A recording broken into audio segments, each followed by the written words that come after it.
So in today's video, I'm here in the northern desert of Arizona, and I'm gonna do some landscape photography. And I'm driving down this dirt road right now into Kaibab National Forest because there's a spot up on this hill kind of to my right where I'm gonna go for sunset tonight. Now I've already been to this spot once before, but I'm gonna go back because the conditions tonight are just excellent.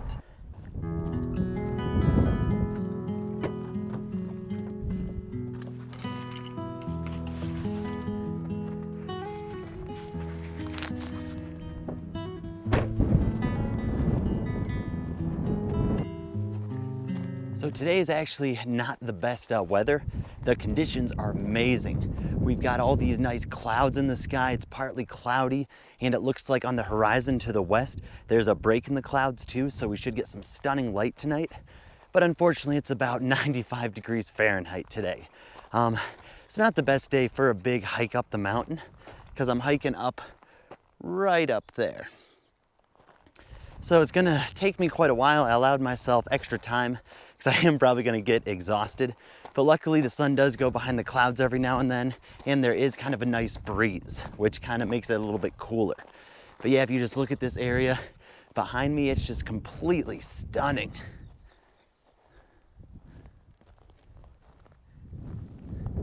You've got all these mountains over here, and there would be the San Francisco Peaks. And kind of right in that direction is Flagstaff, Arizona. I'm about 45 minutes northwest of Flagstaff, just on 180 there. But yeah, there's absolutely nobody out here, which is really nice. I've got this whole national forest to myself, and hopefully I'll be able to find a pretty good composition tonight.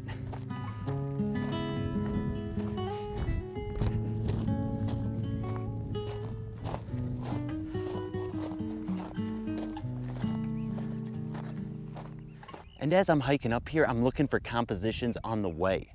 Now there's plenty of good compositions, so I could use my long lens and I could shoot that mountain kind of way out there. I could isolate it by itself, or I could shoot these peaks over here. But it kind of all depends on what the light does. As I said, I've been here before, so I know the light will fall on these mountains over here last, but I also want some sunlight in my foreground right around sunset. So like these trees here, which would give some nice foreground interest, unfortunately, the sun's about to go behind this hill here just in a few minutes, so it'll get rid of all that light.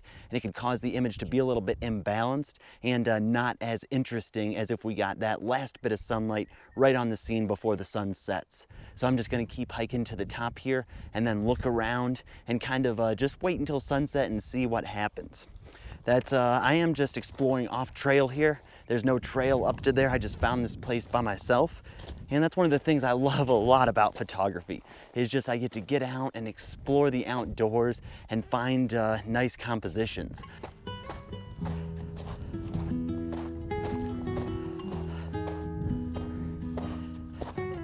Which actually the heat isn't too bad because we got this breeze, so I hope the audio is coming through okay. But yeah, it's super windy up here, so it's kind of cooling it off. And I did hike up in the shade. The hill blocked the sun, so that was kind of nice. But man, was that a steep hike. And pretty much everything you see behind me is, again, Kaibab National Forest. So it's all public land that you can go anywhere. And there's all these dirt roads through here that you can just drive really far. And if you keep driving about 40 miles to the south, you'll hit Interstate 40 and you'll be able to go to Williams or go to Flagstaff that way. But just absolutely breathtaking views up here. And of course, when I get up here, you can see all the clouds are right over there, which I was hoping would be right here because I'm probably gonna shoot to the south, but right here, no dang clouds at all. And there doesn't look like there's gonna be any blowing in from the west. But the good news is there's no clouds on the western horizon. Well, good news and bad news. That way the sun will still illuminate the sky just right at the last minute before sunset. Because in that golden hour, last minute sun, that's when the light is most dramatic and looks the most pleasing there. So I'm really hoping to capture that.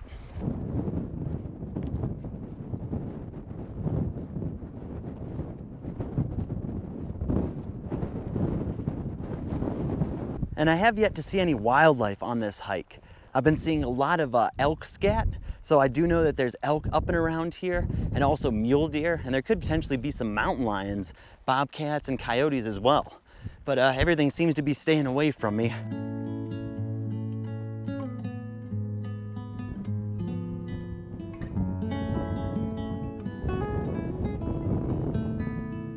So I made it to the top here, and it's just beautiful 360-degree views all the way around.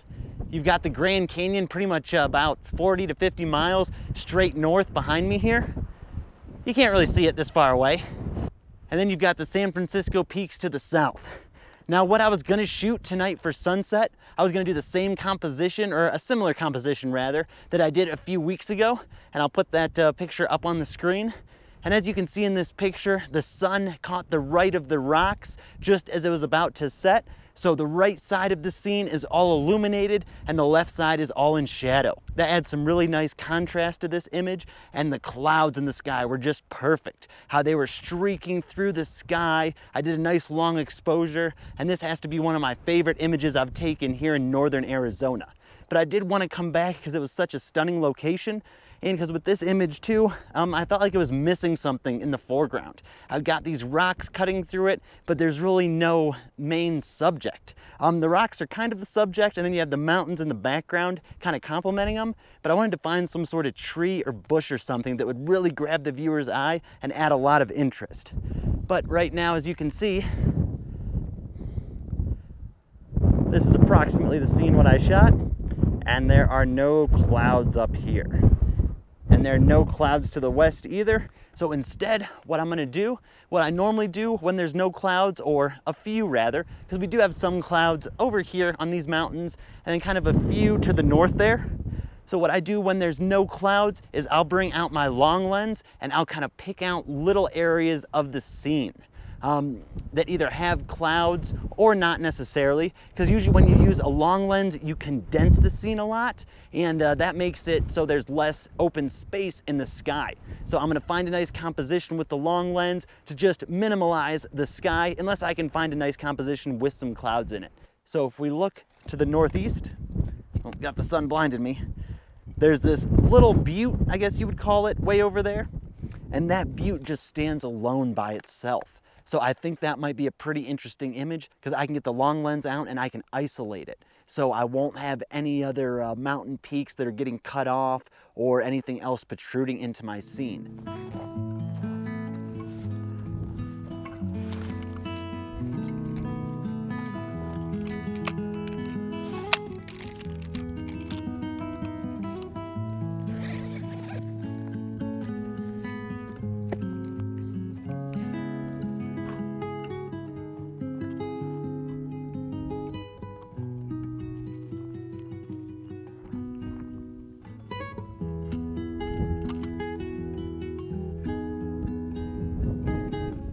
Now, when it comes to landscape photography, and pretty much all photography in general, the most important element in your image, arguably, is light. Now, light just enhances detail, it adds contrast, and it really just makes your images pop. Now, when I started doing landscape photography, I would always wait until pretty much blue hour, because blue hour is when the sky would really explode with colors and the clouds would get really bright and vibrant, and I thought that would be the best time to take an image. But as I progressed and got better with photography, I learned that is not always the case. While blue hour can present some really interesting images with the color in the sky, really the end of golden hour, just a few minutes before the sun sets, when it has a nice soft sunlight on the landscape and it really adds detail to the image, it really adds drama as well as, again, contrast. So my biggest mistake was shooting too late after sunset and not shooting all the way through golden hour and then still shooting into blue hour. I have my camera all set up here and I'll go over my composition. So it's a really simple composition. I've just got that mountain in the background there and really not much interest in the foreground at all. I just have all this brush, but the brush does hold a little bit of interest because it has these gaps in the brush. So these kind of green open fields. So it kind of adds a little bit of layers to the image there. And I'm really isolating that mountain in the background. And right now I'm at 100 millimeters with my long lens, but I kind of framed it so I can zoom in even more if I just want to really get in tight on that mountain and eliminate the distractions of everything else. But I kind of like shooting at 100 millimeters because it just really shows the vastness of this scene and really the emptiness of the northern desert here. And I don't know if you can see, but you can kind of see in the right of the image here, the Grand Canyon there. You can see where the cliffs kind of fall off. It really won't be visible in my image at all, especially when I'm zoomed out to 100, but it's still pretty cool that it's back there, you know?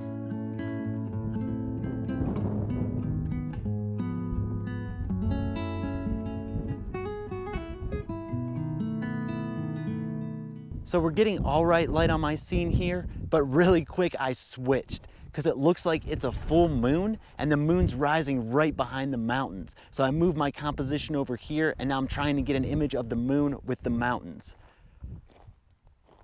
So I'm shooting at 1 second f9 ISO 64. Wow, good thing I was looking around because the moon just popped up there.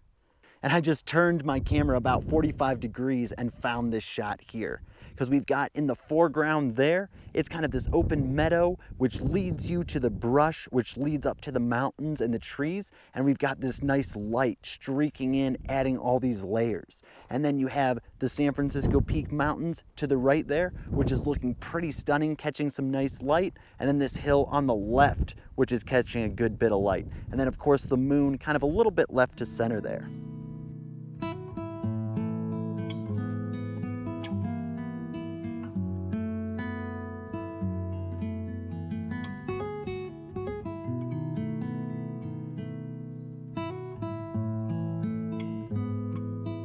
And that's what's really exciting about landscape photography. You never know what's gonna happen. I guess I did know it was gonna be a full moon tonight, but I completely forgot about it. And little did I know that it was gonna rise right behind these mountains with a stunning scene with nice light in the front. So I started off to shoot kind of this really simplistic mountain, kind of arguably a little bit of a boring scene, to much more of an interesting scene. And you wanna make sure that you can adapt to the conditions. That's why I loved climbing up here, because you have all these views of 360 degrees. So I could have waited till I could see what the light was doing and then kind of react really fast to figure out what I want to shoot tonight.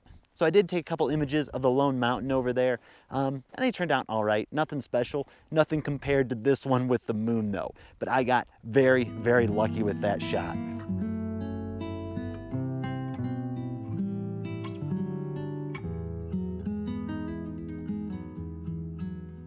Well, that's all for today's video. I'm gonna pack up and then start the hike down to my car. It was a really nice night. Again, I'm really excited about that image with the moon I got. I think that is gonna turn out really, really nice. I'm really happy with that. So thank you very much for watching. Hope you enjoyed sharing this adventure with me. Make sure you like and subscribe, and I'll see you next time.